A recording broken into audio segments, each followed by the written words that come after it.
जय चव्हाण.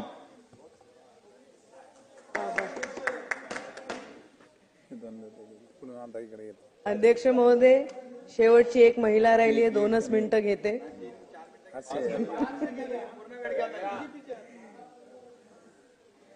मला बोलण्याची संधी दिली त्याच्याबद्दल मी आभार मानते.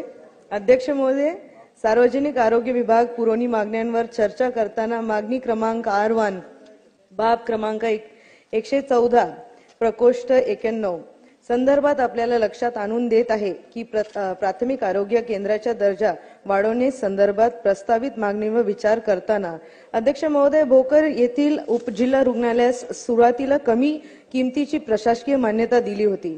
मात्र आता सुधारित प्रशासकीय मान्यता निधी उपलब्ध करून देण्याची आवश्यकता आहे. अध्यक्ष महोदय, या कामासाठी सुमारे 35 कोटी इतकी वाढीव रक्कम ची आवश्यकता आहे. तरी अध्यक्ष महोदय, भोकर येथील 100 खाटांचं उपजिल्हा रुग्णालयांची उर्वरित बांधकामासाठी 35 कोटी इतकी रकमाची तरतूद करण्यात यावी अशी मागणी मी या पुरवणी मागण्या माध्यमातून करते. आणि तसंच महिला व बालकल्याण विकास विभागात पुरवणी मागण्यात चर्चा करताना मागणी क्रमांक X1 बाब 185 प्रकोष्ठ 163 संदर्भात आपल्याला लक्षात आणून देत आहे की माझ्या भोकर मतदारसंघात मंजूर करण्यात आलेल्या अंगणवाडीपैकी बरेच असे अंगणवाडी आहेत ज्याची शासकीय जागा नसल्यामुळे खासगी जागेत चालवण्यात येत आहे.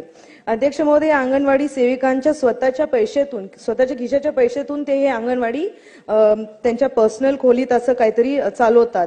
पण ह्याच्यासाठी मी अशी विनंती करेल की अंगणवाडी करिता वर्ग खोल्या बांधून मिळण्यास अंगणवाडी सेविकांवर येणारा खर्च बोज कमी होण्यास मदत होणार असल्याने मंजूर करून वर्ग खोल्या बांधकामून देत येण्यात अशी मागणी मी करते. पुरवणी मागणी या माध्यमातून करते. तसंच बचत गटचे खूप असे आमच्याकडे महिला आहेत ज्यांची वारंवार मागणी आहे की त्यांना एक त्यांच्या बचत गटसाठी मासिक बैठका घेण्यासाठी एक खोली पाहिजे, एक जागा पाहिजे. तर ती जागा त्यांना उपलब्ध करून देणे आणि त्यासाठी निधी सुद्धा उपलब्ध करून देण्याची मी या सरकारला विनंती करते. मला इथे बोलण्याची संधी दिल्याबद्दल मी आपल्या सर्वांचे आभार मानते.